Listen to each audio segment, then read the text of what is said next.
మూడో విడత రుణమాఫీకి తెలంగాణ ప్రభుత్వం సర్వం సిద్ధమైంది.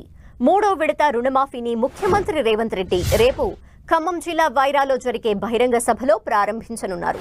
ఆ వెంటనే రైతుల ఖాతాల్లో నిధులు జమ కానున్నాయి. సీఎం రేవంత్ రెడ్డి హైదరాబాద్లో 15 ఆగస్టు వేడుకల్లో పాల్గొన్న తర్వాత హెలికాప్టర్లో వైరాకి పయనమవుతారు. అక్కడ సీతారామ ప్రాజెక్టు ప్రారంభోత్సవం అనంతరం జరిగే బహిరంగ సభలో రుణమాఫీని ప్రకటిస్తారు. రుణమాఫీకి 32,50,000 ఖాతాలున్నట్టు వ్యవసాయ శాఖ గుర్తించింది.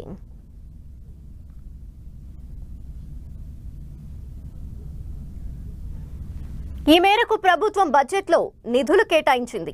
జూలై 18న మొదటి విడతగా 1,00,000 వరకు రుణమున్న రైతు కుటుంబాలన్నింటికీ ఏకకాలంలో మాఫీ చేసింది.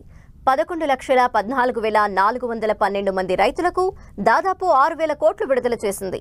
జూలై 30న అసెంబ్లీ ప్రాంగణంలోనే రెండో విడత రుణమాఫీ కార్యక్రమం అమలు చేసింది.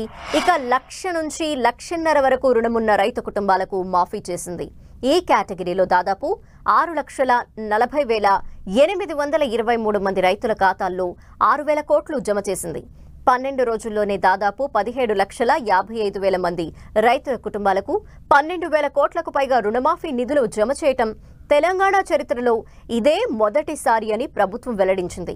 ఇక మూడో విడతలో 1,50,000 నుంచి 2,00,000 వరకు ఉన్న పంట రుణాలు మాఫీని చేస్తూ రైతు కుటుంబాల బ్యాంకు ఖాతాల్లో నిధులు జమ చేస్తారు.